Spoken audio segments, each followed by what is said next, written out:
excuse me, is a lot of times people buy on the basis the stock has gone down this much. How much further can it go down?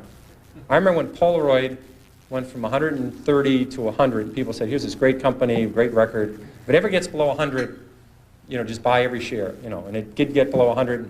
A lot of people bought on that basis, saying, "Look, it's gone from 135 to 100. It's now 95. What a buy!" Within a year, it was 18. And this is a company with no debt. I mean, this is a company. It was just so overpriced. It went down. I did the same thing in my, I think my first or second year at Fidelity. Kaiser Industries had gone from $26 a share to 16. I said, "How much lower can it go?" It's 16. So I think we bought one of the biggest blocks ever on the American Stock Exchange of Kaiser Industries at 14. I said, "It's gone from 26 to 16. How much lower can it go?" Well, at 10, I called my mother and said, "Mom, you got to look at this Kaiser Industries. I mean, how much lower can it go? It's gone from 26 to 10. Well, it went to 6, it went to 5, it went to 4, it went to 3. And now, fortunately, this happened rapidly, or I would probably be still caddying or working at the Stop and Shop, but it happened fast. I was able to, it was compressed. And at 3, I figured out, there's something very wrong here, because Kaiser Industries owns 40% of Kaiser Steel, they own 40% of Kaiser Aluminum, they own 32% of Kaiser Cement, they own Kaiser Broadcasting, they own Kaiser Sand and Gravel, Kaiser Engineers, they own Jeep, they own business after business, and they had no debt. Now, I learned this very early. This might be a breakthrough for some people. It's very hard to go bankrupt if you don't have any debt.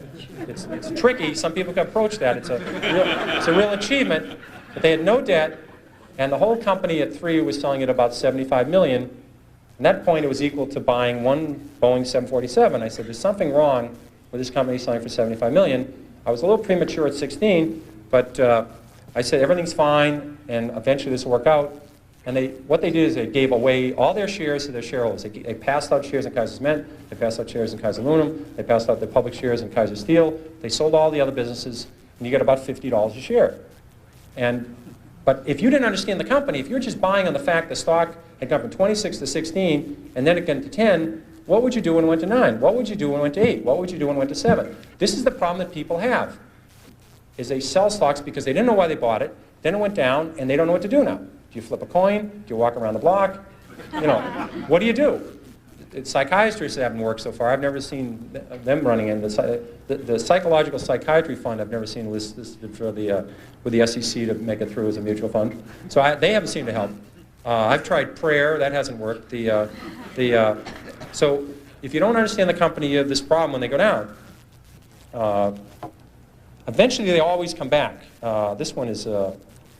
This one doesn't work either. People think RCA just about got back to its 1929 high when General Electric took it over. A lot of double nits never came back. Remember those beauties? Floppy disks, Western Union. The list goes on and on. People saying it'll come back. Well, it doesn't have to come back. Here's another one you hear all the time. It's $3. How much can I lose?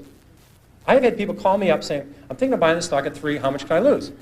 Well, again, you may need a piece of paper for this, but if you put if you put $20,000 in a stock at 50, or your neighbor put $20,000 at 50 into the stock, and you put $20,000 in at 3, and it goes to 0, you lose exactly the same amount of money, everything. And people say it's 3. How much can I lose? Well, if you put $1 million on it, you can lose $1 million. Just the fact that stock, this may be a reason to research a stock. The fact that stock is 3 down from 100 doesn't mean you should buy it. And in fact, short sellers, people that really make money in stocks, they don't short Walmart, they don't short Home Depot, they don't short the great companies, Johnson & Johnson. They short stocks down from 80 to 7. They'd like to short it at 16 or 22, but they figured out at 7 that this company is going to go to 0. They just haven't blown taps on this thing yet. It's going to 0. And they're selling it short at 7, they're selling it short at 6, at 5, at 4, at 3, at 2, at 1 1/4. And you know to sell something short, you need a buyer. Somebody has to buy the damn thing. And you wonder, who's buying this thing? It's these people saying it's 3. How much lower can it go?